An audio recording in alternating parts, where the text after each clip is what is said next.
बता दिया था और क्वेरी लेनी हो तो बता दीजिए। सर अभी थियोरिटिकल है सारा, एक दिन का टाइम और चाहिए फिर मैं सर। किसी ने भी नहीं की है क्या? कोई क्वेरी नहीं है? हाँ सर है। एक मिनट बदली, एक मिनट बेटा, चार्जर तो जल्दी से खत्म हो गया, लैपटॉप का चार्जिंग नहीं होगा। देखो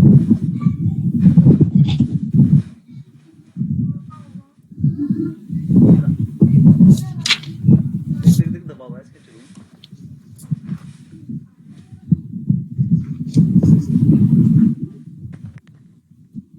हाँ जी बद्री जी बोलिए। Sir, question on sweat equity shares. जो reward मिलता है, let's assume that the company has 1,000 shares and it gives 5 sweat shares to the employee as a reward. तो ये count होगा and the total shares will become 1,005 or it is something like a deposit to pre-receipt. नहीं नहीं, ये आपकी capital बढ़ जाती है इससे, और पैसा नहीं आता है इसके बदले, कुछ भी फ्री में देते हैं, तो इसकी वजह से आपका सरप्लस कम हो जाता है। कैपिटल अकाउंट बढ़ जाता है, कैपिटल शेयर कैपिटल बढ़ जाती है आपकी। राम कुमार जी क्वेरी बोलिए। सर बोलिए।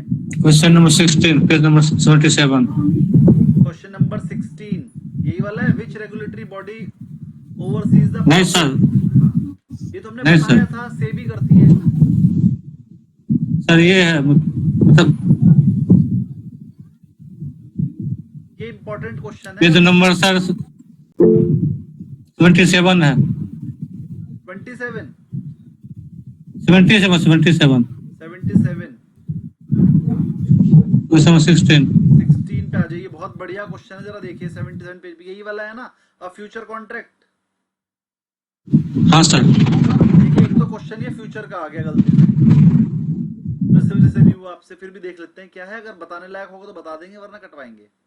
अ future contract on an index has a notional value of 75 का तो लॉट है, 75 शेयर्स खरीदे आपने इंडेक्स के। If the index is at 16,000, अगर मान लीजिए जो शेयर आपने खरीदा वो 16,000 रुपए का चल रहा है और 75 आपने खरीदे हैं और 10% का मार्जिन है, what is the margin required? जरा ध्यान समझिए, मार्जिन पूछ रहा है, पेपर में वाला क्वेश्चन आ सकता है, हालांकि कोर्स में नहीं है। देखो 75 इंटू 16,000 के शेयर आपने खरीदे, टोटल हो गए 12 लाख के, और वो कह रहा है कि 10% मार्जिन है बस, तो ठीक है 1,20,000 मार्जिन पूछ रहे हैं आपसे। अगर मान लीजिए आपकी कंपनी बोलती है कि आपने अपने जितने भी शेयर खरीदे उसका 10% मार्जिन लूंगी, मतलब 10% दे दो बस, बाकी मैं आपको लोन दे दूंगी, तो जितनी भी वैल्यू है शेयर्स की उसका 10% कैलकुलेट कर दो, वही मार्जिन है। क्लियर राम जी? जी सर। बद्री जी क्वेरी बोलिए। Sir, this is on the preferential share. इसका dividend जो fix रहता है, will there be a schedule for the dividend payment before they are issuing the preferential shares, or how do they give the fixed dividend? Preference share दो तरीके के होते हैं, जिन पे डिविडेंड फिक्स रहता है वो भी होते हैं, और जिन पे डिविडेंड की कोई रेट फिक्स नहीं होती वैसे भी होते हैं। लेकिन रूल ये होता है कि प्रेफरेंस शेयर को डिविडेंड पहले मिलेगा और इक्विटी शेयर को बाद में मिलेगा, ठीक है। रेट होता है, नॉमिनल रेट होता है कि वो मिलेगा ही मिलेगा। अब आपका कहना ये सर ये प्रेफरेंस शेयर को डिविडेंड मिलता कैसे है? देखो जैसे ही आएगा, एक मीटिंग होगी, इक्विटी शेयर होल्डर देखेंगे प्रॉफिट है या नहीं, अगर प्रॉफिट होगा तो वो एक प्रेफरेंस शेयर के डिविडेंड को अप्रूव कर देंगे, अप्रूव करने के बाद प्रेफरेंस शेयर होल्डर को डिविडेंड दे दिया जाएगा। उसके लिए इक्विटी शेयर होल्डर की मीटिंग होती है और वो टाइमली दिया जाता है, क्वार्टरली जाता है ज्यादातर, और ईयरली भी हो सकता है। ये प्रेफरेंस शेयर के कॉन्ट्रैक्ट में लिखा रहेगा इशू करते समय जो होगा। Okay. Clear. और कोई क्वेरी किसी की? सर 19 उसके आगे का। उसी में 19 आ जाएगी।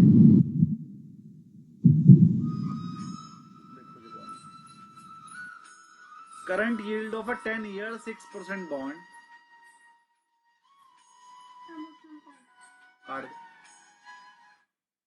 एक 6% का बॉन्ड है मतलब डेट डिबेंचर है, उस पर 6% इंटरेस्ट देना होता है। फेस वैल्यू है 1000 और उसकी यील्ड आ रही है 6.42। यील्ड का मतलब वही है कितने परसेंट आप कमा रहे हो।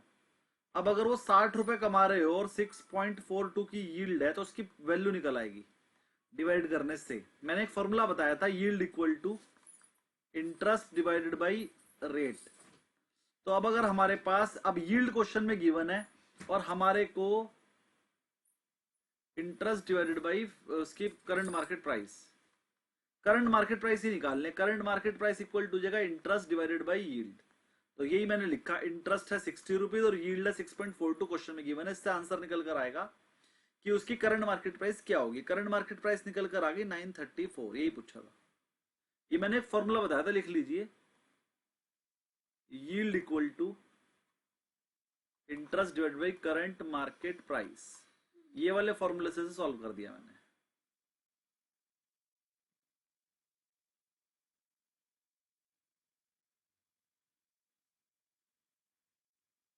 इंटरेस्ट को कूपन भी पर current yield equal to coupon upon price, ये फॉर्मूला लिखा हुआ है। और कोई क्वेरी?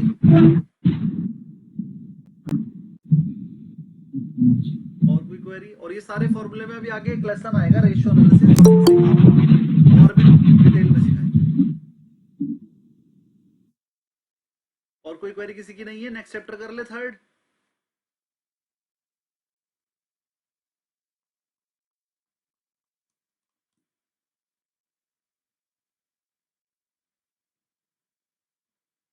जो ये वाले क्वेश्चन हैं ये सारे के सारे यील्ड पे ही हैं और सारे के सारे हार्ड है, न्यूमेरिकल है, करने में थोड़ी सी प्रॉब्लम आएगी, करना हो जाएंगे, सबके सॉल्यूशन गिवन है, सॉल्यूशन से समझने की कोशिश करेंगे तो आ जाएगा, और नहीं आएगा तो मैं बता ही दूंगा।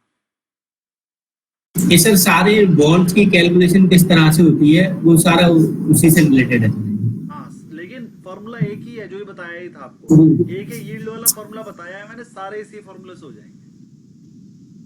सर ये जो मार्जिन रिक्वायरमेंट का आपने बताया था अभी, तो मार्जिन का तो यही है ना सर, जैसे फ्यूचर का लॉट है उसका करंट प्राइस 12,700 मान लीजिए और एक लॉट का साइज 75 है या 100 है, तो 1,20,000 टोटल उसका हो गया। अगर 10 का लॉट है सॉरी, तो ऐसे 1,20,000 की 10 क्वांटिटी। अब लेकिन लेकिन एक्शन 20% तो 1,27,000 उसका थैंक। जो सर जैसे निफ्टी के लॉट्स खरीदते हैं आप, मिड कैप का जो आप बता रहे थे, ठीक।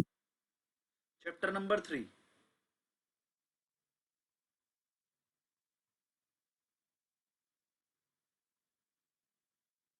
ये न्यूमेरिकल क्वेश्चन करके आपके बहुत अच्छी नॉलेज हो जाएगी। उसके बाद ये थोड़े से फॉर्मूले वाले क्वेश्चन है, ये भी सब लर्न कर लेने हैं। बहुत ज्यादा क्वेश्चन दिए हैं मैंने आपको यील्ड पे, क्योंकि यील्ड पे पेपर में आता है, पेपर क्वेश्चन में ना क्वेश्चन आते हैं, इसलिए यील्ड पे ज्यादा दिए हैं। फिर ये कुछ फॉर्मूले लिखे हुए हैं जो आपको याद करना है, देखो सब लिख कर दिया, डिविडेंड यील्ड का फॉर्मूला भी है, अर्निंग यील्ड का भी, रिटर्न ऑन इन्वेस्टमेंट का भी, कैपिटल गेन यील्ड का भी, टोटल रिटर्न का भी। याद कर लोगे, इन्हीं से सारे क्वेश्चन सॉल्व हो जाएंगे। और बहुत ज्यादा क्वेश्चन करने के दिए हैं और सबको सॉल्व कर रखा है। जब सॉल्व कर रखा है तो फिर कोई प्रॉब्लम आएगी नहीं आएगी, नहीं समझ में आएगा तो फिर मैं हुई। इतने ज्यादा क्वेश्चन बना कर दिए हैं, इतने ज्यादा क्वेश्चन बना कर दिए हैं, इन्हें सॉल्व कर लो, सब आ जाएगा अपने आप। बस इन सबको सॉल्व करना ही तो महाभारत है। Chapter number 3, terminology used in equity and debt market. अब मैं आपको इन इक्विटी और डेट मार्केट के बारे में बताने वाला हूं, और सही बताऊं तो जो क्वेश्चन ये यील्ड के है ना, थर्ड लेसन करने के बाद जरा ज्यादा अच्छे समझ में आएंगे आपको। लेकिन फिर भी आप अपने क्वेश्चन कर लीजिए, जिससे कि अगर आपको समझ में ना आए तो ये तो समझ में आ जाए मुझे क्या समझना है। जब नहीं होगा तो ये समझ में आ जाएगा क्या समझना है, क्योंकि वो थर्ड लेसन में समझाने वाला हूं। फिर जरा ध्यान से समझोगे तो थर्ड लेसन ध्यान से समझना है और सेकंड को अच्छे से करना है। हम मंडे की क्लास में सेकंड लेसन सेकंड चैप्टर की पूरी प्रॉब्लम ले लेंगे और फिर ट्यूसडे को आपको मॉक टेस्ट का लिंक दे देंगे सेकंड चैप्टर का। चलिए जी, एक बार रिफ्रेश हो जाते हैं और पढ़ना स्टार्ट करते हैं। What is the face value in stock? ये सबको पता है फेस वैल्यू क्या होते हैं, फिर भी बता देते हैं। Face value is the original value of the share और the security assigned by the company when it is issued. It is known as par value या नॉमिनल वैल्यू। देखो, अगर आपने जब कंपनी नई नई रजिस्टर्ड करी तो अपनी कंपनी का एक शेयर होता है, इसकी एक वैल्यू रखते हैं आप, 100 रुपए या 10 रुपए या 1000 रुपए या 5 रुपए या 2 रुपए, कुछ भी रख सकते हो। आजकल ज्यादातर जो वैल्यू रखी जाती है वो 10 रुपए या 100 रुपए ही रखी जाती है, पहले कुछ भी रख लेते थे। फिर वो जो आप वैल्यू रखते हो उसके 3 नाम है। पहला है फेस वैल्यू, दूसरा है पार वैल्यू। पार मतलब 100 की चीज 100 में इशू करोगे तो वो पार वैल्यू है, 100 की चीज 110 में इशू करोगे तो वो प्रीमियम है। 10 रुपए क्या है उसके अंदर, प्रीमियम। तो और अगर 100 की चीज 90 में बेचोगे तो वो क्या है, डिस्काउंट, 10 रुपए डिस्काउंट। तो पार वैल्यू मतलब इक्वल वैल्यू। और एक होती है नॉमिनल वैल्यू। नॉमिनल वैल्यू मतलब जो स्टार्टिंग में लिखी गई थी। सर ये फेस वैल्यू है क्या? एक शेयर को जब कंपनी शुरू शुरू में बनाई थी तो उसकी एक वैल्यू उसके एमओए और एओ में लिखी गई थी। एमओए क्या होता है, मेमोरेंडम ऑफ एसोसिएशन। एओए क्या होता है, आर्टिकल ऑफ एसोसिएशन। जब भी कंपनी बनती है तो उसके 2 चीजें बनती हैं। एक तरह से सोच लो पेपर्स, एग्रीमेंट है, उसके अंदर कंपनी के रूल लिखे जाते हैं, कंपनी कैसे काम करेगी, कौन डायरेक्टर को, कौन क्या होगा, किसके पास क्या पावर्स होंगी, सब लिखा रहता है। उसी को बोलते हैं MOA and AOA, memorandum of association, articles of association. Short में बोलते हैं मेमोरेंडम एंड आर्टिकल। तो मेमोरेंडम एंड आर्टिकल में शेयर की जो वैल्यू लिखी रहती है उसी को बोलते हैं नॉमिनल वैल्यू, पार वैल्यू या फिर फेस वैल्यू। पेपर में एक क्वेश्चन आ सकता है, what is the face value? अपनी तरफ से कुछ मत बताना, उसकी डेफिनेशन यही है, what the value of the share is written in the memorandum and articles at the time of registration of that company and the value shown in the balance sheet। Balance sheet में जो उसकी value दिखाई दे रही है face value के नाम से, उसे ही फेस वैल्यू बोलते हैं। ठीक। और डिविडेंड हमेशा इस फेस वैल्यू पे ही दिया जाता है, सबसे इंपॉर्टेंट है। अगर कंपनी ने बोला, रिलायंस कंपनी का शेयर 1000 रुपए का चल रहा है और वो कहती है मैंने 200% डिविडेंड दिया, तो ये 200% 1000 का नहीं दिया, जो उसकी फेस वैल्यू है 10 रुपए, उस 10 रुपए का 200% यानी 20 रुपए का डिविडेंड दिया है। 1000 रुपए के शेयर ने 20 रुपए का डिविडेंड अगर वो देगा तो वो क्या बोलेगा, मैंने 200% डिविडेंड दिया, क्योंकि जो परसेंटेज दी जाती है हमेशा फेस वैल्यू पे दी जाती है। और फेस वैल्यू रिलायंस की 10 रुपए है, भले शेयर 1000 रुपए का हो गया, फेस वैल्यू उसकी 10 रुपए। तो आपको याद रखना है हमेशा डिविडेंड हमेशा फेस वैल्यू पे कैलकुलेट करना है। पेपर में फेस आपका ऐसा क्वेश्चन भी आ सकता है, बताओ डिविडेंड कितना। जी रामू जी, क्वेरी बोलिए। सर जो अभी आप बता रहे थे नॉमिनल वैल्यू के बारे में, आपने एक टर्म्स बोली थी जो जो पार एओ में लिखी हुई है और बैलेंस शीट में दिखाई दे रही है। आगे बढ़ते हैं, चलिए की पॉइंट्स याद कर लीजिए। जो मैंने बोला है वही दोबारा, फेस वैल्यू अलग चीज है, मार्केट वैल्यू अलग चीज है, कभी भी इक्वल नहीं होती। हो भी जाए तो हो सकती है, लेकिन है दोनों अलग अलग। फेस वैल्यू एक फिक्स वैल्यू है जो कभी चेंज नहीं होगी। फेस वैल्यू तो वही है जो लिख दी। While the market price fluctuate based on the demand supply, लेकिन मार्केट प्राइस जो है वो डेली क्या हर 1 सेकेंड में चेंज होती है। एग्जाम्पल, अ कंपनी शेयर में have a face value of 10।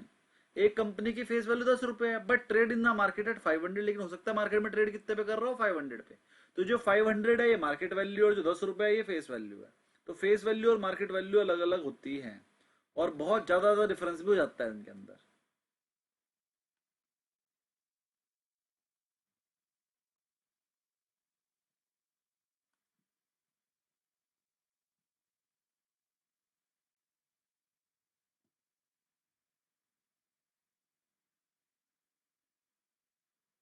आगे बढ़ते हैं थोड़ा सा।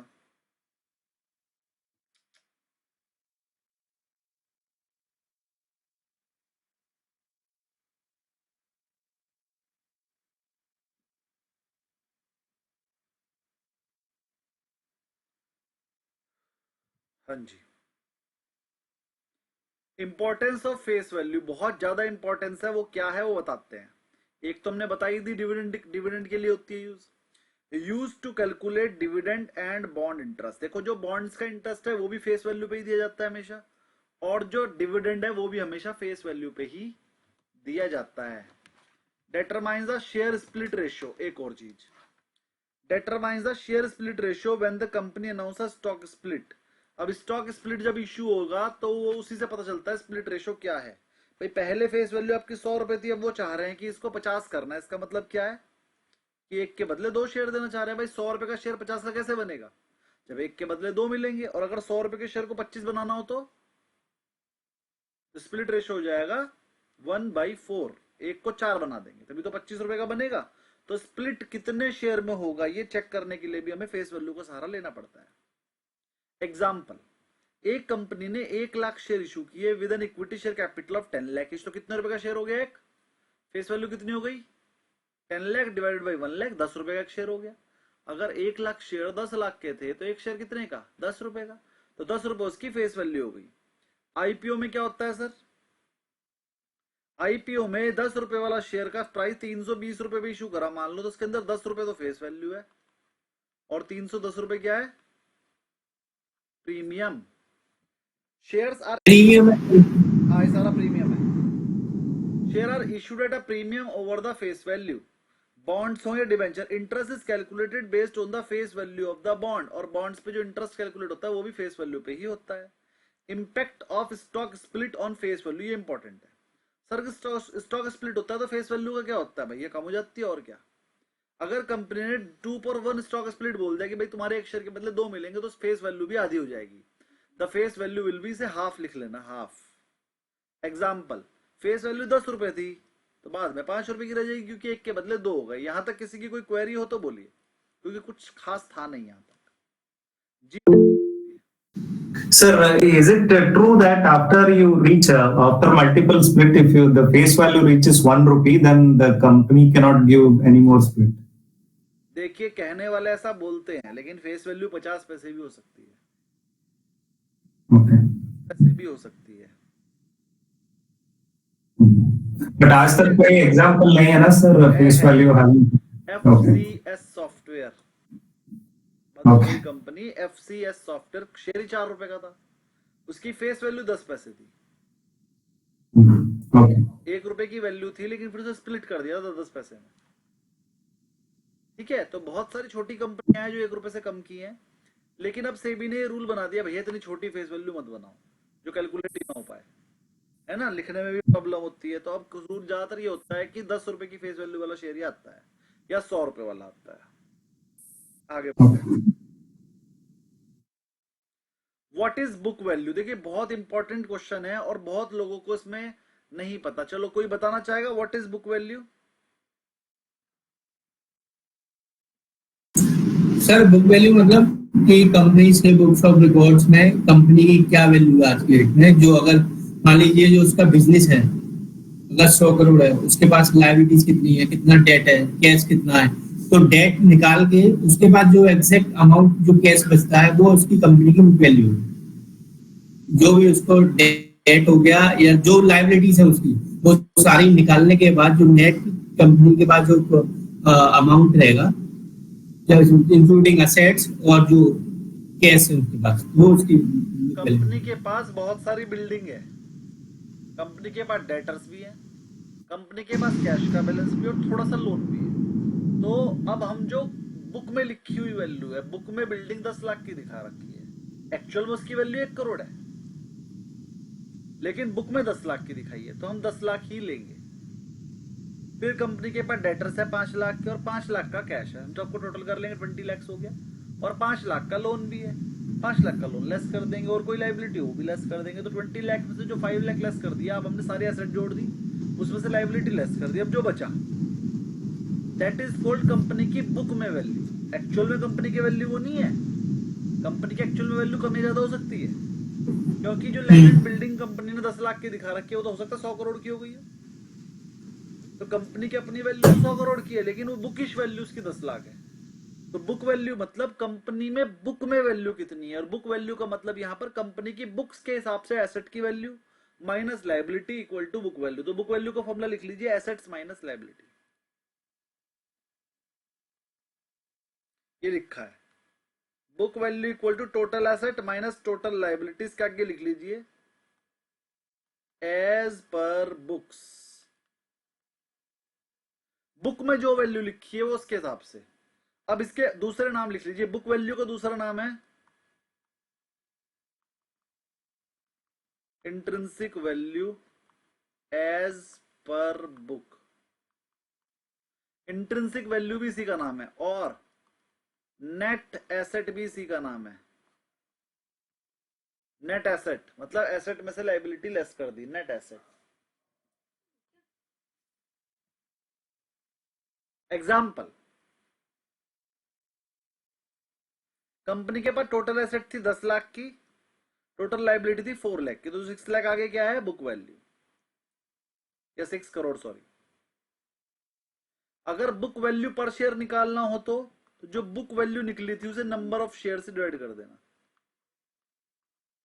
तो बुक वैल्यू पर शेयर आ जाएगा। कोई प्रॉब्लम? भाई आपकी टोटल कंपनी की बुक वैल्यू 100 करोड़ थी और 100 ही शेयर थे, 100 से डिवाइड कर दो, एक शेयर को कितना मिलेगा पता लग जाएगा। जैसे पिताजी की सारी प्रॉपर्टी की वैल्यू 1 करोड़ है और 4 भाई हो, एक भाई को कितना मिलेगा?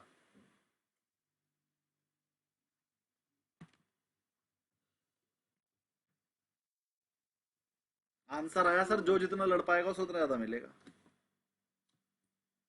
25 लाख सबको मिलेगा सर। 25 लाख सबको मिलेगा, वो 25 लाख आया डिवाइड बाई 4 कर दिए। ऐसे ही जब बुक वैल्यू पर शेयर निकालनी हो तो टोटल बुक वैल्यू को नंबर ऑफ शेयर से डिवाइड करेंगे। यहां तक कोई किसी की क्वेरी हो तो बोलिए, किसी को कुछ समझ में ना आया हो दोबारा बताएंगे। सबको सब समझ में आ गया? थोड़ा सा फिर और बढ़ते हैं आगे। चलो बुक वैल्यू पर शेयर निकालते हैं। सर शेयर होल्डर्स की इक्विटी थी 6 करोड़ की, आउटस्टैंडिंग शेयर थे 10 लाख के, यानी बुक वैल्यू क्वेश्चन में पहले से। बुक वैल्यू का दूसरा नाम शेयर होल्डर्स इक्विटी भी है, ये भी लिख लो, शेयर होल्डर्स इक्विटी। और नेटवर्थ भी है इसका दूसरा नाम, नेटवर्थ भी लिख लो। शेयर होल्डर्स फंड भी है इसका नाम, share holder fund, share holder equity, share holders value, net worth, intrinsic value, net asset और बुक वैल्यू, सब इसी के नाम है। तो सर हमारी टोटल बुक वैल्यू तो 6 करोड़ की और 10 लाख के इक्विटी शेयर तो डिवाइड कर दिया, 60 रुपए शेयर पर बुक वैल्यू, पर शेयर की बुक वैल्यू आ गई। सर ये इंपॉर्टेंट क्यों है इतनी ज्यादा? पहली बात तो वैल्यूएशन इंडिकेटर, मान लो आपकी कंपनी की बुक वैल्यू है 100 रुपए और आपका शेयर आ गया 50 रुपए पे। अरे जब बुक में ही वैल्यू 100 रुपए है और शेयर 50 रुपए पे चल रहा है तो एक बार के लिए चेक कर सकते हैं यार कहीं कंपनी का शेयर अंडर वैल्यूड तो नहीं है, खरीद के रख लेंगे। क्योंकि बुक वैल्यू ज्यादातर कम ही होती है कंपनी, ऐसा कभी होता ही नहीं कंपनी का शेयर बुक वैल्यू से भी कम पे आ जाए। लेकिन एक लॉस मेकिंग कंपनी का शेयर उसकी बुक वैल्यू से कम पे आ जाता है, क्योंकि उसकी बुक वैल्यू भले 500 करोड़ की है, 2-4 साल में 100 करोड़ की रह जाएगी जब लॉस कर रही। हर साल जब लॉस हो, 2-4 साल लॉस करेगी, लैंड बिल्डिंग बेच देगी, फिर 2-4 साल लॉस करेगी, फिर अपने प्लांट मशीनरी बेच देगी, फिर 1-2 साल लॉस करेगी, जो घर में पड़ा है एफडी उफडी सब बिक जाएगी बैंक में जो पड़ी है, अल्टीमेटली कंपनी इंसॉल्वेंट हो जाएगी। तो जो लॉस मेकिंग कंपनीज होती हैं उनकी वैल्यू अपनी बुक वैल्यू से कम भी हो जाती है। तो यानी कि सबसे पहले तो आपने ये चेक करना है कौन सी कंपनी बुक वैल्यू से कम पे चल रही है, फिर ये चेक करना है वो लॉस मेकिंग तो नहीं है, उसमें कोई फ्रॉड तो नहीं कर ले डायरेक्टर ने। ऐसी कंपनी को मत खरीद के बैठ जाना क्योंकि वो जीरो जाएंगी। चलिए तो बुक सर ये तो उस तरह की कंपनीज है जो स्टार्ट में तो उनकी बुक वैल्यू उस समय के हिसाब से की होगी, फिर बाद में कंपनीज लॉस में आने लगती है तो बुक वैल्यू तो वो मतलब सेम रहेगी और स्टॉक प्राइस में वो धीरे धीरे घटने लगी। जैसे रिलायंस, अनिल अंबानी ग्रुप की बहुत सारी कंपनीज हैं। रिलायंस कैपिटल ले लो, हाँ Reliance Infra, Reliance Capital, RNRL, R Power, Suzlon, Idea, example बहुत है। बढ़ते हैं सर, बुक वैल्यू से अगर स्टॉक की प्राइस कम है, देखो प्राइस अपॉन बुक वैल्यू कर देंगे हम, प्राइस अपॉन बुक वैल्यू करके देखेंगे। अगर आंसर 1 से कम आ रहा है इसका मतलब प्राइस बुक वैल्यू से कम है, तो तुम उसे बोल देंगे स्टॉक अंडर वैल्यूड है। और अगर प्राइस बुक वैल्यू से ज्यादा है तो वो 1 से ज्यादा आ जाएगा, तो स्टॉक बोल देंगे ओवर वैल्यूड है। यहां तक कोई क्वेरी किसी को?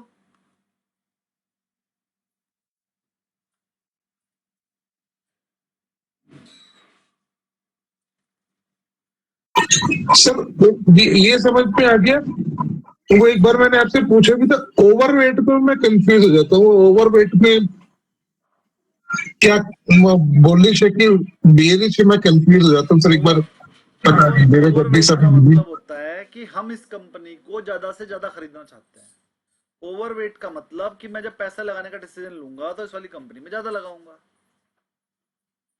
खरीदते समय पैसा ज्यादा इन्वेस्ट करूंगा, ये बुलिश होता है। अगर कोई बोल रहा है मैं इस स्टॉक पे ओवरवेट हूं, ओवरवेट का मतलब मैं इस स्टॉक में पैसा ज्यादा लगाना चाह रहा हूं। तो अगर बुक वैल्यू ज्यादा होगी तो प्राइस अपन बुक वैल्यू का रेश जो आंसर आएगा वो 1 से ज्यादा आएगा, इसका मतलब ओवर वैल्यूड है। अगर प्राइस बुक वैल्यू से कम होगी तो उसका आंसर आएगा माइनस 1 से कम, तो इसका मतलब अंडर वैल्यूड है। तो इसमें कुछ समझने या समझाने वाली, ये इजी है समझना। आगे बढ़ते हैं, लिमिटेशन ऑफ बुक वैल्यू क्या है, वो है important. Limitation of book value ये है, may not reflect the true market value of the asset. एक तो एसेट की सही वैल्यू नहीं दिखाती, जो 20 साल पहले जिस रेट पे खरीदा था वो वाली वैल्यू दिखती है बुक्स में, क्योंकि बुक्स में जब खरीदी हमने एसेट, मान लो कोई लैंड 1 करोड़ की खरीदी तो 1 करोड़ की दिखती रहेगी, वो तो उल्टा डेप्रिसिएशन और लगा देंगे उसके ऊपर, कम क्यों जाएगी। लेकिन एक्चुअल में उसकी वैल्यू 1 करोड़ से बढ़ के 100 करोड़ हो गई होगी। तो जो बुक वैल्यू होती है वो एक्चुअल वैल्यू नहीं दिखाती, मार्केट प्राइस नहीं दिखाती। Does not account for intangible assets like brand value and goodwill. अब जो बुक वैल्यू होती है उसके अंदर गुडविल, ब्रांड वैल्यू, ये सब नहीं होती, क्योंकि इसके अंदर तो सिर्फ वही चीजें लिखी रहती है जो खरीदी है। भाई लैंड बिल्डिंग खरीदी तो वो बैलेंस शीट में लिखी रहेगी, लेकिन जो कंपनी की ब्रांड वैल्यू बन चुकी है, जो गुडविल है, वो तो बुक में होती ही नहीं है। तो बुक वैल्यू के अंदर गुडविल और ब्रांड वैल्यू अकाउंटेड नहीं होती है, ये इसका ड्रॉबैक है। थ्योरी में आ सकता है क्वेश्चन। अब मार्केट वैल्यू क्या होती है वो बता रहे हैं। चलो, मार्केट वैल्यू उसी को बोलते हैं जो शेयर ट्रेडिंग करते समय आपको एंजल में, जीरोधा में दिखाई देती है। तो market value is the current price at which the company share is traded on the stock exchange. It reflects the investor are willing to pay the share based on the demand and supply. Demand and supply future growth expectation के base पे वो share को कितने में खरीदना चाह रहे हैं, उसी को बोलते हैं मार्केट प्राइस। और ये डायनामिक, चेंजिंग इन नेचर होती है, हर टाइम चेंज होती रहती है। Market value changes constantly during the trading hours due to market condition, news and investor sentiment. Example, current market जो है वो 500 रुपए की current market price, total outstanding share आपकी कंपनी कितने हैं, 10 लाख। तो एक नया फॉर्मूला आ गया मार्केट कैप। मार्केट कैप का फॉर्मूला होता है current market price into number of share. मतलब एक कंपनी का एक शेयर की वैल्यू 500 रुपए थी और टोटल कंपनी में 10 लाख शेयर थे, तो मल्टीप्लाई करके आ गया वैल्यू 50 करोड़ रुपए। 50 करोड़ रुपए आप कंपनी की वैल्यू आ गई टोटल, उसी को बोलते हैं कंपनी की मार्केट कैप। मतलब उस कंपनी के अगर सारे शेयर में करंट प्राइस पे खरीद लूं तो कितने पैसे लगेंगे, that is called market cap. बोलते हैं ना अंबानी की मार्केट कैप आज 10% कम हो गई, अब 5% कम हो गई अडानी की, वो ये मार्केट कैप होती है। तो मार्केट कैपिटलाइजेशन का फॉर्मूला आपको आ गया, कहीं लिख लीजिए, पेपर में मार्केट कैप पे क्वेश्चन आएगा। एलेक्सा स्टॉप जी। यहां तक किसी को कोई क्वेरी, न्यूमेरिकल थोड़े से हैं लेकिन है इजी, किसी को समझ में ना आ रहे तो बोल दीजिए, मैं दोबारा बताऊंगा। सबको समझ में आ रहे हैं, वेरी गुड जी। बद्री जी क्वेरी बोलिए। सर जो ये बुक वैल्यू का इंडिकेटर स्क्रीनर वगैरह में दिखाते हैं, इट इज बुक वैल्यू पर शेयर और is it overall book value? Book value पर, क्योंकि मैंने टीसीएस का देखा, it is showing 262 rupees.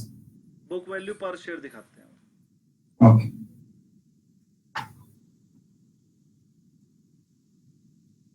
Factors affecting market value, ऐसे कौन से फैक्टर हैं जिनसे मार्केट वैल्यू ऊपर नीचे होती है? पहला, कंपनी की अर्निंग, रेवेन्यू में ग्रोथ और future potential. Economic condition, inflation की वजह से, जैसे इन्फ्लेशन बढ़ेगी तो एफएमसीजी कंपनियों में मार्केट में कमी आ जाएगी। जैसे इन्फ्लेशन बढ़ने से क्या होता है, जरा ध्यान समझिए। चलो कौन बताएगा इन्फ्लेशन बढ़ने से किस किस कंपनी को फायदा होता है? सर ये डिपेंड करता है कि किस सेक्टर में कितनी डिमांड है। जैसे मान लीजिए एफएमसीजी का है, अगर इन्फ्लेशन बढ़ गई और एडिबल ऑयल्स वगैरह इन पे इन्फ्लेशन बढ़ गई तो उन कंपनीज के लॉसेस होने लगेंगे, डिमांड कम हो जाएगी। फिर क्या होगा, जहाँ लोग 5 लीटर कंज्यूम करते हैं तो वहां हो सकता है कि वो प्राइस की वजह से 3 लीटर कम हो जाए, तो उनकी सेल्स पर फर्क पड़ेगा। और कंपनी की अपनी कॉस्ट भी बढ़ जाएगी, क्योंकि उन्हें तेल महंगा मिलेगा तो उनकी अपनी कॉस्ट बढ़ जाएगी। तो डिमांड बढ़े या घटे कुछ भी हो, लेकिन उसकी अपनी कॉस्ट तो बढ़ गई ना। पहले भी फॉर्च्यून का रिफाइंड वो 150 रुपए का बेच रहा था अभी भी, लेकिन पहले वो 100 का पड़ता था, 120 का पड़ने लगा, तो उसके मार्जिन कम हो जाते हैं। तो ये एफएमसीजी कंपनियों को अगर मान लीजिए इन्फ्लेशन बढ़ जाए तो नुकसान होता है। दूसरा, इन्फ्लेशन बढ़ने से अमीर आदमी तो उतना ही खाएगा। अरे सोच के देखो, अगर आपका देसी घी 500 की जगह 600 जाए तो क्या आप अपने घर में 1 किलो 800 ग्राम लेने लगोगे? 1 ही किलो लोगे ना, क्योंकि आप सक्षम हो। लेकिन एक गरीब आदमी ऐसा ही करता है, वो जाता है दुकान पर हर बार 50 रुपए का नोट लेके, और वो कहता है भैया 50 रुपए में जितना देसी घी आ जाए वो दे दो। अब वो हर बार 500 रुपए किलो लेता था तो 100 ग्राम आ जाता था, लेकिन अब की बार वो 600 रुपए किलो हो गया। अब दुकानदार क्या करेगा, उस 50 रुपए में उसे 100 ग्राम की जगह 80 ग्राम ही देगा। तो जो गरीब आदमी होता है उसकी कंजम्पशन कम हो जाती है इन्फ्लेशन बढ़ने से। तो जब भी इन्फ्लेशन बढ़ेगी गरीब आदमी के पास पैसा कम हो जाएगा, और जब भी गरीब आदमी के पास पैसा कम होगा तो जरा ध्यान समझिए किस चीज की सेल घटेगी। सेल घटेगी, इन्फ्लेशन बढ़ने से सेल किस चीज की घटेगी, ट्रैक्टर की। इन्फ्लेशन बढ़ने से गांव वाले आदमी के हाथ में पैसा कम हो जाएगा। पैसा कम होते ही सार वो सोचेगा अरे यार बस फसल ही बोलूं तो पैसे से, वो ट्रैक्टर नहीं ले पाएगा। बीज की सेल घटेगी, खाद की सेल घटेगी, गांव वालों की सेल घट जाएगी। जो लोग गांव वाली डिमांड है वो कम हो जाती है हमेशा इन्फ्लेशन बढ़ने से। शहर वाली डिमांड उतनी ही रहती है। मिडिल क्लास आदमी की डिमांड कम होगी और गरीब आदमी जो हाई क्लास का बंदा है, अब जो बॉम्बे में बड़े बड़े जगह पर रह रहा है, जो अरबों खरबों पति, उसे क्या पता है घी का रेट कब बढ़ा और कब घटा। उसकी तरफ से चाहे डबल हो जाए तब भी खरीद लेगा। ठीक है, तो अलग अलग जगहों पर जो लग्जरी कार्स होती है, कौन चीज, जैसे ही महंगाई बढ़ती है, जैसे ही महंगाई बढ़ती है, महंगाई बढ़ने से जो बहुत महंगी चीज होती है वो बिकती रहती है, क्योंकि अमीर आदमी को कोई फर्क नहीं पड़ता। और जो बहुत सस्ती चीज होती है वो बिकनी जरा ज्यादा हो जाती है, क्योंकि जो मिडिल क्लास वाला आदमी जो मीडियम क्लास की चीज खरीदने वाला था, महंगाई बढ़ने की वजह से वो नीचे वाली पे शिफ्ट हो जाता है। जैसे एक आदमी था, सर मुझे तो डिजायर लेने का मन था, लेकिन रेट बढ़ा दिया कंपनियों ने 50-50 हजार रुपए। अब वो क्या करेगा, डिजायर उसके बस उसमें नहीं आएगी, डिजायर की जगह सिलेरियो ले लेगा। लेकिन जैसे अब जीएसटी घटा, सर मेरा ऑल्टो लेने का मन था, लेकिन जब 50 हजार रुपए कम हो गए, चलो सिलेरियो ले लेता हूँ, उतने ही रेट में आ गई। या किसी का सिलेरियो लेने का मन था, अरे 50 हजार खड़े, चलो डिजायर ले लेता हूँ उतने ही पैसों में आ रही। या फिर डिजायर का व्हाइट कलर लेने का मन था, लेकिन जो मेटेलिक कलर था वो 70-80 हजार रुपए महंगे होते थे, लेकिन अब जीएसटी घटनी हुई 70-80 हजार ही कम हो गए। कह रहा जिस रेट में पहले व्हाइट मिल रही थी उसमें मुझे मेटेलिक कलर मिल रहा है, मेटेलिक ही ले लेता हूँ। तो रेट घटने से हम अपने अगले वाले स्टेप पर शिफ्ट हो जाते हैं, सेल बढ़ जाती है उस आइटम की, और रेट बढ़ते समय पर हम सस्ती वाली चीज पे शिफ्ट हो जाते हैं। जो देसी घी खा रहा था वो रिफाइंड खाने लगेगा, जो रिफाइंड खा रहा था वो सरसों का तेल खाने लगेगा, जो सरसों का तेल खा रहा था वो थोड़ा कम खाने लगेगा, मिट्टी थोड़ी खाएगा, है ना। तो ये चीजें इन्फ्लेशन से ये अट्रैक्ट और डिपेंड करती है। अब यह का मतलब अगर इन्फ्लेशन बढ़ेगी तो उससे ऑल्टो की सेल बढ़ेगी कि कम होगी, बढ़ जाएगी, क्योंकि जो सिलेरियो लेने वाले वो ऑल्टो नहीं। इसी वजह से पिछले 20 साल में ऑल्टो की सेल सबसे ज्यादा थी, ऑल्टो की। और वो छोटी छोटी गाड़ियां थी ना अपनी, वैगन आर, ऑल्टो, मतलब हर बंदा कार लेनी है, चलो भैया ऑल्टो ले आओ। क्यों, सबसे सस्ती गाड़ी यही थी। चलिए, तो अब चलते हैं, इसका मतलब हमें समझ में आया कि सर इन्फ्लेशन से भी सेल पे फर्क पड़ता है, इंटरेस्ट रेट से भी सेल पे फर्क पड़ता है। चलो बताओ, इंटरेस्ट रेट से किस चीज पे फर्क पड़ता है, कौन से सेक्टर पे फर्क पड़ता है सबसे ज्यादा? कंजम्पशन। इंटरेस्ट रेट से सबसे पहले फर्क पड़ता है बैंकिंग कंपनी को, क्योंकि अगर इंटरेस्ट रेट पीछे से बढ़ गए तो बैंकिंग कंपनी की कॉस्ट बढ़ जाएगी, और अगर इंटरेस्ट रेट कम हो गए तो बैंकिंग कंपनी की कॉस्ट कम हो जाएगी। सबसे पहला फर्क तो पड़ता है बैंकिंग कंपनी को। दूसरा फर्क पड़ता है रियल एस्टेट, क्योंकि ज्यादातर बिल्डिंग्स खरीद जाते हैं लोन लेके। अगर लोन का इंटरेस्ट रेट बढ़ गया तो बिल्डिंग कम खरीदी जाएंगी, और इंटरेस्ट रेट घट गया तो बिल्डिंग ज्यादा खरीदी जाएंगी, बेचना ईजी हो जाएगा। तीसरा फर्क पड़ता है कार कंपनियों को, कार भी 90% जो है लोन करके खरीदी जाती है। बाइक, टू व्हीलर कंपनी को भी, क्योंकि लोन पे ही खरीदी जाती है। ऐसी और बहुत सारी कंपनियां जो इंटरेस्ट के बिना काम कर ही नहीं सकती। इसके अलावा जो जो आपकी मेटल कंपनियां हैं, एनबीएफ, जो मेटल कंपनियां मतलब हिंदुस्तान जिंक, इन सब पे लोन बहुत ज्यादा है। इंटरेस्ट रेट बढ़ने से इन पे इंटरेस्ट की कॉस्ट बढ़ जाती है और उनका प्रॉफिट कम हो जाता है। और इंटरेस्ट अगर ½ % भी कम हो जाए तो उनकी कॉस्ट बहुत ज्यादा बढ़िया बच जाती है, प्रॉफिट ज्यादा आ जाता है। तो जो हैवी डेट वाली कंपनियां, उन पे भी फर्क पड़ता है इंटरेस्ट का। तो जब भी इंटरेस्ट रेट बढ़ेगा तो इन कंपनियों के शेयर गिर जाएंगे, और जब भी इंटरेस्ट रेट घटेगा तो सिर्फ इन कंपनियों के शेयर बढ़ेंगे। अब एक डेट फ्री कंपनियों से इंटरेस्ट रेट से क्या फर्क पड़ेगा? अगर कोई डेट फ्री कंपनी है, लोन बहुत कम है उसका, जैसे आईटीसी पे लोन बहुत कम है, अब अगर इंटरेस्ट रेट घट भी जाए आईटीसी पे कोई फर्क पड़ेगा ही नहीं, उसके ऊपर लोन ही नहीं है ज्यादा। ठीक है, चलिए अगला पॉइंट है ओवरऑल मार्केट सेंटीमेंट। अब अगर मान लीजिए पूरी की पूरी निफ्टी गिर रही है ना, तो चाहे किसी कंपनी के प्रॉफिट बढ़िया भी हो वो भी गिर जाती है।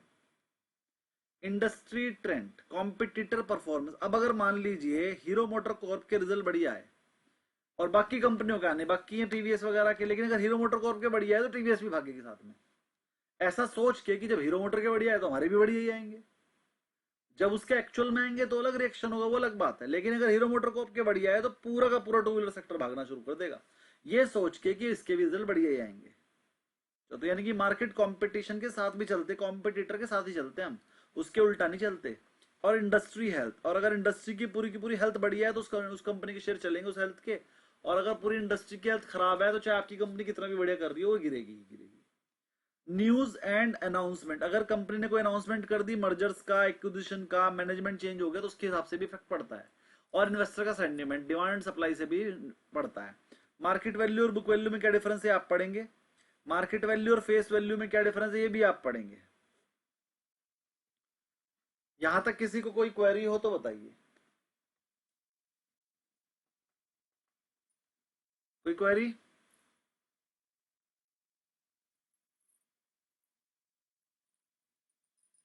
किसी की कोई क्वेरी नहीं है, सबको समझ में आ गया?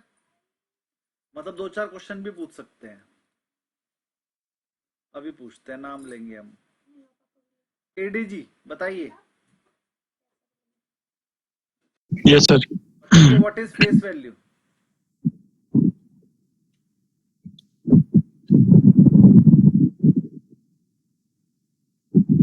Sir, face value of the share is defined at the start of the company. जब हम कंपनी का रजिस्ट्रेशन कराते हैं तो उसमें एक वैल्यू लिखी जाती है, नॉमिनल वैल्यू शेयर की, उसी को फेस वैल्यू बोलते हैं। बहुत बढ़िया। धीरज जी बताइए, what is the market price of the company? Dheeraj जी।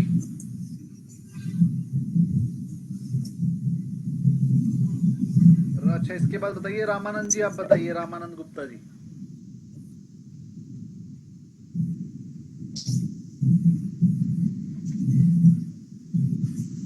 क्या आवाज क्लास में नहीं है, क्या आता नहीं है?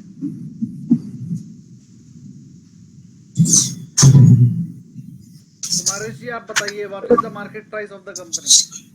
The running price on the stock market, whether it may be above face value or it may be below the face value, sir.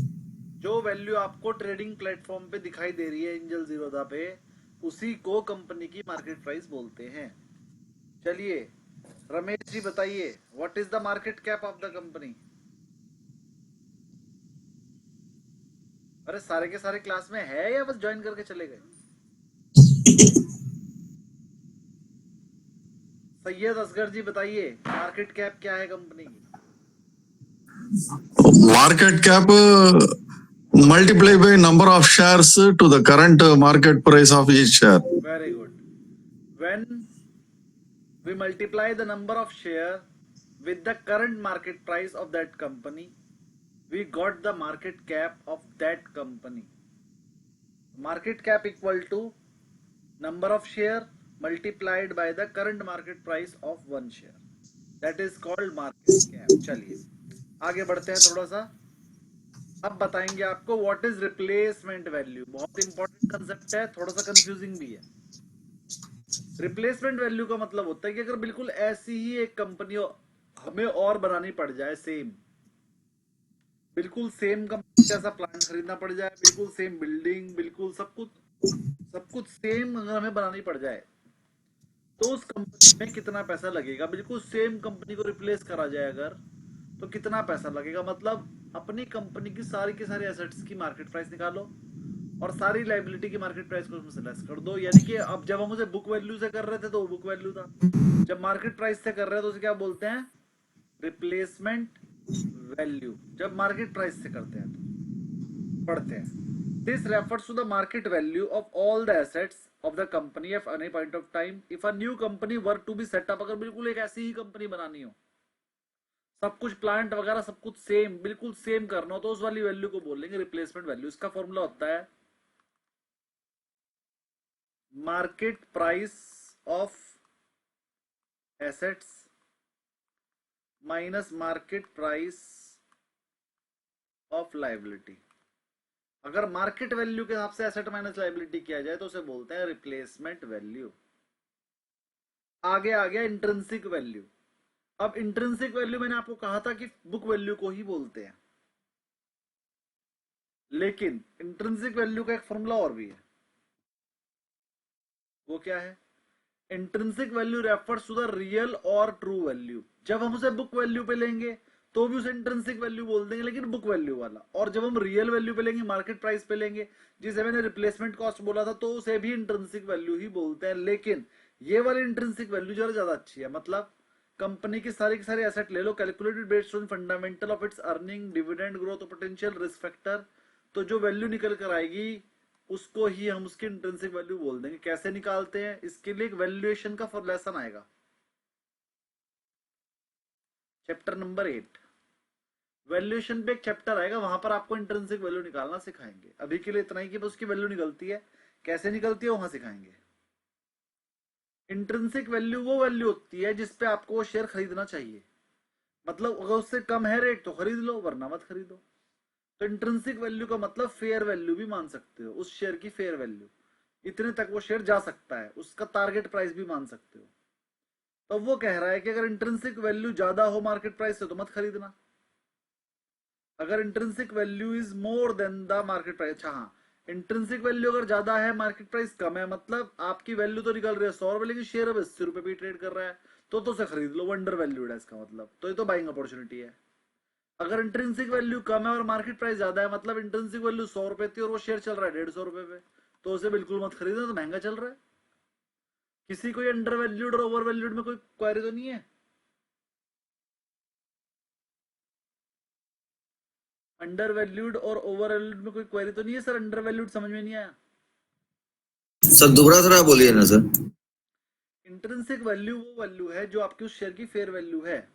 मान लीजिए वो 100 रुपीज है और शेयर की मार्केट प्राइस वो है जो वो इस टाइम ट्रेड कर रहा है। अब मान लीजिए अगर आपकी कोई चीज आपको 100 रुपए की लग रही है, इंट्रिंसिक वैल्यू आपको उसकी 100 रुपए की लग रही है और वो ट्रेड कर रहा है 120 पे, तो क्या आप उसे लोगे?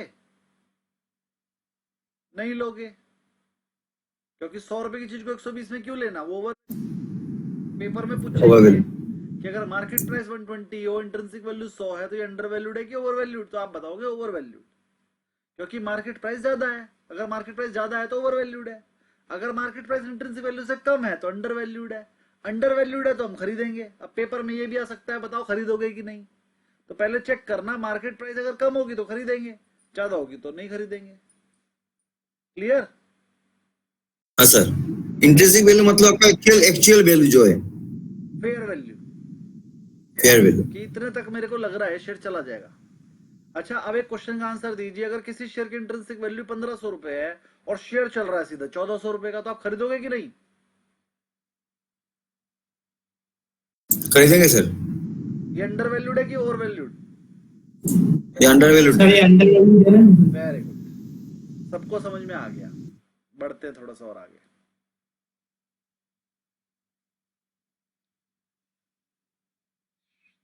Enterprise value. एंटरप्राइज वैल्यू का मतलब क्या होता है? कंपनी की एंटरप्राइज वैल्यू का फॉर्मूला लिख लीजिए। Enterprise value equal to company की मार्केट कैप। मार्केट कैप का फॉर्मूला आपको पता ही है, इक्विटी शेयर की वैल्यू, एक शेयर की value into number of share. ये तो इक्विटी शेयर की वैल्यू आ गई, प्लस डेट्स। मतलब एक कंपनी को खरीदने के लिए इक्विटी को कितना पैसा देना पड़ेगा वो भी जोड़ दो, और कितने का लोन लेना पड़ेगा वो भी जोड़ दो। मतलब बिल्कुल एक ऐसी कंपनी ही चलाने के लिए कितने पैसे की रिक्वायरमेंट है, तो वो दो बंदों ने पैसा लगाया हुआ उसमें। एक तो इक्विटी शेयर होल्डर ने, तो उनको कितना पैसा देना पड़ेगा वो भी जोड़ लो, और एक लोन वालों ने, उनको कितना पैसा देना पड़ेगा वो भी जोड़ लो।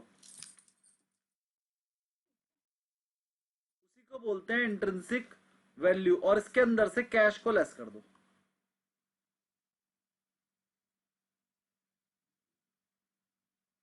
Enterprise value sir, enterprise value equal to market capital, market cap plus debt minus cash.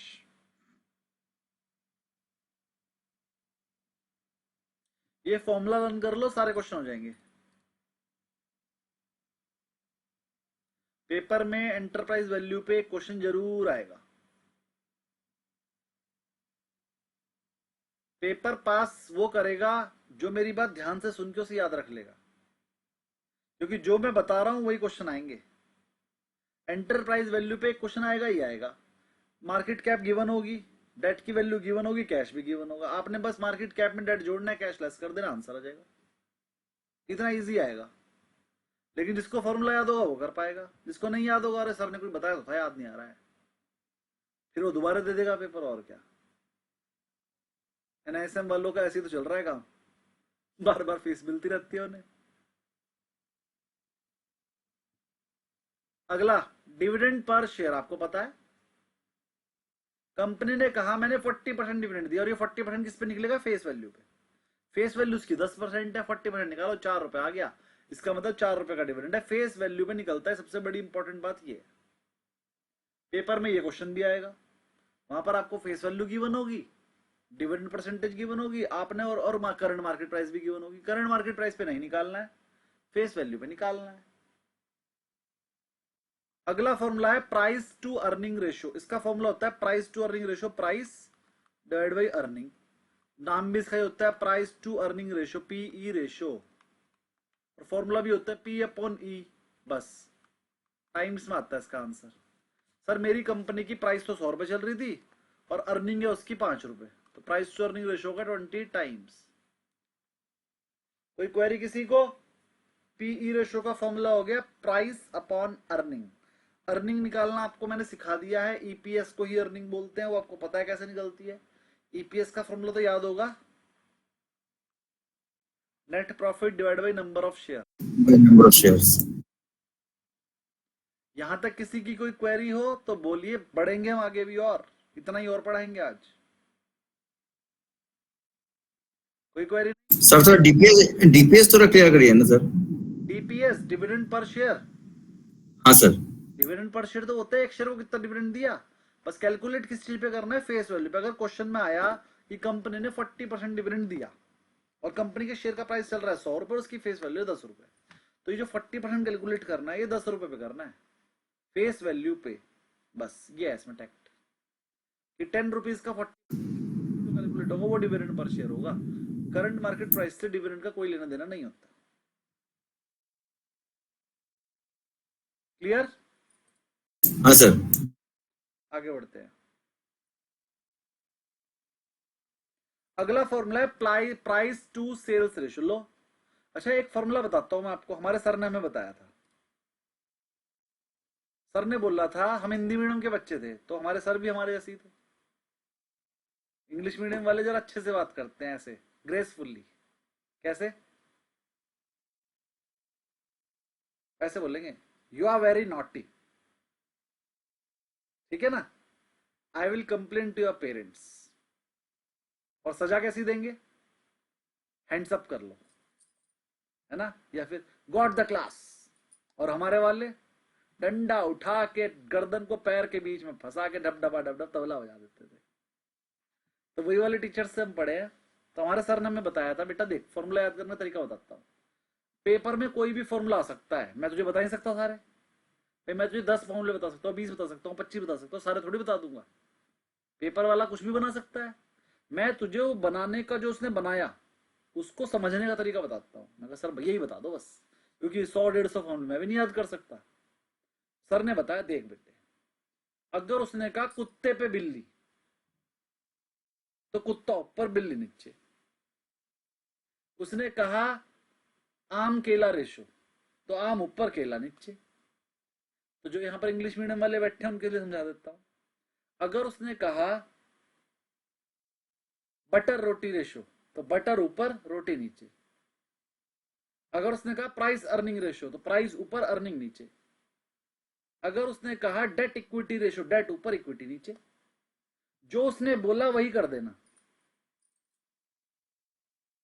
तो जोन सा भी रेशो उसने बोला बस वही कर देना। उसने बोला fix asset to sale ratio, तो फिक्स एसेट ऊपर सेल नीचे। इसमें याद करने की क्या बात है? तो इसको याद करने का तरीका हो गया कुत्ता बिल्ली रेशो। अगर उसने कहा कुत्ता बिल्ली रेशो, कुत्ता ऊपर बिल्ली नीचे, हमें तो ऐसे ही याद है। दूसरी चीज, अगर उसने आंसर कहा परसेंटेज में निकालना है, ये तो जो आंसर आएगा टाइम्स में आएगा। अगर उसने कहा debt to equity ratio, debt ऊपर इक्विटी नीचे, अब जो आंसर आएगा वो टाइम्स में आएगा, 2 टाइम्स 3 टाइम्स 4 टाइम्स, आंसर ऐसे आएगा। लेकिन अगर उसने कहा परसेंटेज में आंसर निकालो, तो उस केस में जो वैल्यू बड़ी हो उसे नीचे रखना है और जो वैल्यू छोटी हो उसे ऊपर रखना। जैसे उसने बोला जीपी रेशो, तो जीपी अपॉन सेल का फॉर्मूला होता है, जीपी रेशो होता है जीपी अपॉन सेल्स इंटू 100 करना है उसके अंदर। अगर परसेंटेज में निकालना है तो मल्टीप्लाइड बाई 100 करना ही करना है, तभी तो परसेंटेज में निकलेगा वो, क्योंकि परसेंटेज का मतलब ही होता है पर 100, सेंट का मतलब 100, पर सेंट पर 100, सेंट का मतलब होता है 100, प्रतिशत, शत मतलब 100, प्रति मतलब पर 100, तो परसेंटेज की हिंदी यही होती है पर 100, प्रति 100। ठीक है, तो इसलिए 100 से मल्टीप्लाई करेंगे तभी तो 100 पे निकलेगा वो। चलिए और सिखाऊंगा, कुत्ता बिल्ली तो समझ में आ ही गया होगा अच्छे से, आगे बढ़ते हैं। तो अगला रेशो आ गया कुत्ता टू बिल्ली रेशो। तो आप क्या करोगे, कुत्ता ऊपर बिल्ली नीचे, मतलब प्राइस ऊपर और सेल्स नीचे, तो अलग से सिखाने की जरूरत तो नहीं है। आगे एग्जाम्पल भी आप पढ़ लेना। डिफरेंशियल वोटिंग राइट में आपको सिखा चुका हूं पहले ही, याद है टाटा मोटर डीवीआर बताया था प्रेफरेंशियल के केस में, मैंने कहा था डिफरेंशियल वोटिंग राइट मिलते हैं आपको, कुछ वोटिंग राइट कम या ज्यादा दे देते हैं और आपको शेयर उस हिसाब से इशू कर दिया जाता है। इक्विटी शेयर को तो सारे ही राइट होते हैं, डिफरेंशियल वोटिंग राइट को क्या कहा जाता है, भाई तेरी बात जरा ज्यादा मान लेंगे, या तो ऐसा कह दिया जाता है कि तेरी बात बिल्कुल नहीं मानी जाएगी, ये भी कह सकते हैं। तो जिसके पास वोटिंग राइट में कुछ डिफरेंस हो उसे बोलते हैं डिफरेंशियल वोटिंग राइट वाले शेयर, और उनका कुछ नाम अलग से होता है और क्या उनको राइट है क्या नहीं वो पहले से ही बता दिया जाता है। तो कुछ अलग नहीं है, वही जो आपको बताया था वही है, पढ़ लेते हैं फिर भी। A DVR is just like a normal share, normal share की तरह होता है, except that it carries a less than voting right, लेकिन इसकी वोटिंग राइट थोड़े कम होते हैं। जो नॉर्मल शेयर होता है इक्विटी शेयर उसे पूरा वोटिंग राइट होता है, जो डीवीआर होता है उसका वोटिंग राइट थोड़ा कम है। Unlike a common share, such an instrument is useful for issuer who wish to raise capital without diluting voting right। जब कंपनी को अपना वोटिंग राइट तो किसी को देना नहीं है, कम देना है, लेकिन पैसे चाहिए, तो फिर वो ये वाला शेयर इशू करती है। Investor who wish to invest only for dividend, और जिस इन्वेस्टर को खाली डिविडेंड चाहिए एंड कैपिटल एप्रिसिएशन चाहिए, उसे वोटिंग करनी ही नहीं है, तो वो इस वाले शेयर में पैसा लगा देता है। ठीक है, हर कंपनी से इशू नहीं कर सकते, सिर्फ वही कंपनी इशू कर सकती है जिन्होंने पिछले 3 साल में मिनिमम 10% का डिविडेंड दिया हो, and shall not exceed 25% of the post issue paid up capital, और मैक्सिमम कंपनी का 25% ही इशू कर सकते हैं ये वाले शेयर। टाटा मोटर कंपनी ने और पेंटालून ने ये शेयर इशू कर रखे हैं डीवीआर वाले, आप चाहो तो टाटा मोटर डीवीआर खरीद सकते हो, ऑनलाइन मिल रहा है। यहां तक किसी की कोई क्वेरी हो तो बोलिए।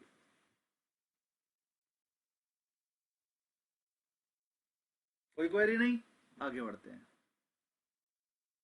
कूपन रेट आपको पता है, इंटरेस्ट रेट को ही कूपन रेट बोलते हैं और वो हमेशा नाम से पहले लिखा रहता है। अगर किसी बॉन्ड का नाम ये है 8.24 GS2018, इसका मतलब उस पर 8.24% का कूपन रेट मिलेगा और ये हमेशा फेस वैल्यू पे मिलता है। अब फेस वैल्यू मान लो उसकी 1000 है तो 1000 पे मिलेंगे 82 रुपए 40 पैसे। इजी, क्लियर सबको। लेकिन अगर उस शेयर की वैल्यू 82 रुपए ही चल रही होगी तो उसकी यील्ड आप निकाल लेना, कितने % की यील्ड है। यील्ड का फॉर्मूला मैं आपको बता चुका हूं, interest divided by market price. Yield इसके नीचे जो है ये यही है। जीरो कूपन बॉन्ड भी आपको मैं बता चुका हूँ, फ्लोटिंग रेट बॉन्ड भी बता चुका हूँ, एक्सटर्नल बॉन्ड भी बता चुका हूँ, वही मसाला बॉन्ड बोलते हैं, मैं पढ़ा चुका हूँ। ये एक ही चीज मैंने बुक में 2 बार लिखी हुई है, थोड़ा ज्यादा इलेबोरेट करके लिखी है, आप पढ़ लेना। चलो यहां तक बस आज। कल बहुत इंपॉर्टेंट कंसेप्ट होने वाला है सर, जब इंटरेस्ट रेट गिरते या बढ़ते हैं तो बॉन्ड, ये भी मैं आपको पहले पढ़ा चुका हूं, लेकिन कल को जरा थोड़ा ज्यादा अच्छे से पढ़ाएंगे, एक बार और रिवीजन हो जाएगा। यहां तक किसी की कोई क्वेरी हो तो बोलिए।